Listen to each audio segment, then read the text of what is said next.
ന്യൂസിൽ വരുന്ന കഥാപാത്രങ്ങളൊക്കെ വളരെ വ്യത്യസ്തമായിട്ടുള്ളത്, കോമഡി, സീരിയസ്, അങ്ങനെ വയലൻസ് ഒക്കെ ആയിട്ട് വരുന്നത്. അപ്പൊ എങ്ങനെയാണ് ഇത് മെയിൻറ്റെയിൻ ചെയ്തിട്ട് എങ്ങനെയാണ് അതിന്റെ ഒരു അല്ല, സിനിമ ഒരിക്കലും നമുക്കങ്ങനെ ചൂസ് ചെയ്യാൻ പറ്റുന്ന ഒന്നുമല്ല, നമ്മളിലേക്ക് വരണം അല്ലേ.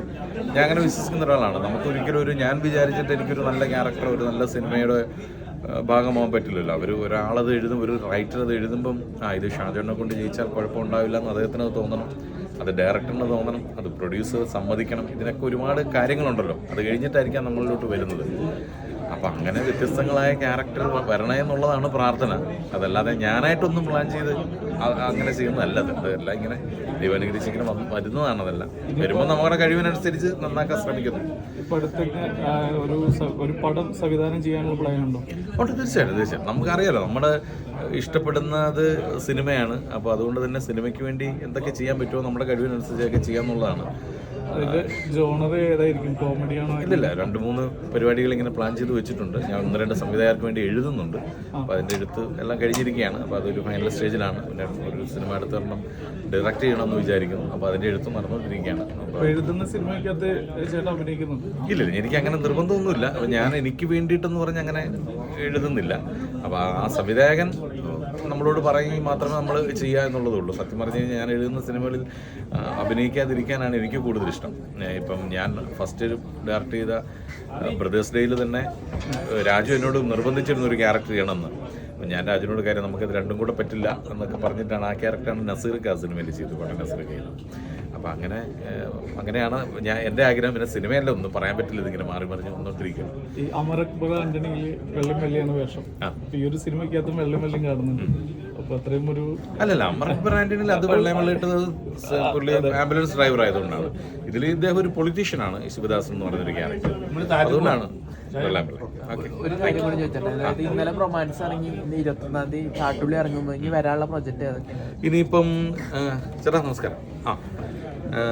ഈ ചാട്ടുള്ളി ഇറങ്ങിക്കഴിഞ്ഞ ഉടനെ വേറൊരു സിനിമയും കൂടെ വരാനുണ്ടല്ലോ. ഇനിയിപ്പോൾ നമ്മുടെ ഇതുണ്ട്, നമ്മുടെ ഒരൊറ്റ വേണ്ടി ഞാൻ ആലോചിച്ചിട്ടുണ്ട് കട്ട് ചെയ്ത്. നമ്മുടെ ഹണി റോസ് അഭിനയിച്ച സിനിമയുടെ പേരെന്താണ്? റേച്ചല്. പിന്നെ ഒരെണ്ണം കൂടെ ഉണ്ടല്ലോ, ഹണി റോസ് അഭിനയിച്ച റേച്ചലാണ്. മറ്റേത് ഔസേപ്പിന്റെ ഉസൈത്ത്. ഓക്കെ, ഒന്നൊരു ചോദിച്ചു പറഞ്ഞു.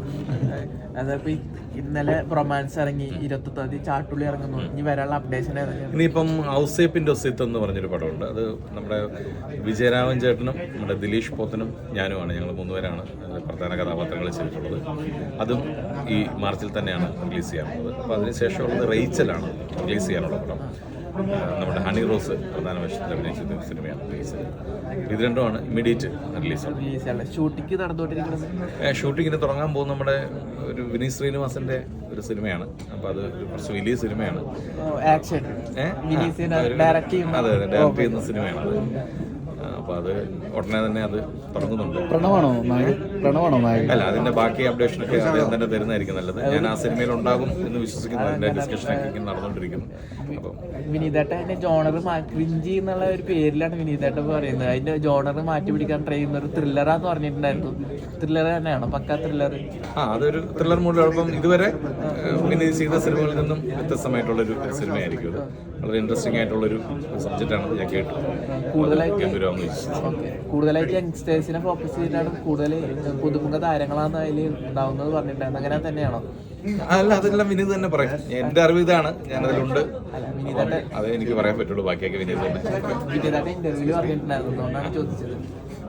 വിനീതേട്ട ഒരു ഇന്റർവ്യൂല് പറഞ്ഞിട്ടുണ്ടായി. എന്നാണ് ഷൂട്ടിംഗ് തുടങ്ങുന്നത്? ഷൂട്ടിംഗ് നെക്സ്റ്റ് മന്ത് സ്റ്റാർട്ട് ചെയ്യും. എന്തായാലും ക്യാരക്ടർ ഇൻട്രസ്റ്റിംഗ് ആവട്ടെ. Thank you so much. Rachel ഉടനെ റിലീസ് ഉണ്ടെന്നാണ് ഞാൻ അറിഞ്ഞത്. അപ്പോൾ അത് എന്തോ ചെറിയൊരു ഡിലേ ഉണ്ടായിരുന്നു അതിനകത്ത്. ഇപ്പോൾ എന്തോ ഉടനെ തന്നെ റിലീസ് ചെയ്യുന്നു എന്നാണ്. എന്തോ അതിനകത്ത് എന്തോ ഒരു ഇതുണ്ടെന്ന് പറഞ്ഞൊരു കൺഫ്യൂഷൻ. ഇപ്പോൾ അത് റെഡി ആയെന്നുള്ളതാണ് ഞാൻ അറിഞ്ഞത്. ഉടൻ തന്നെ റിലീസ് ചെയ്യുന്നത്.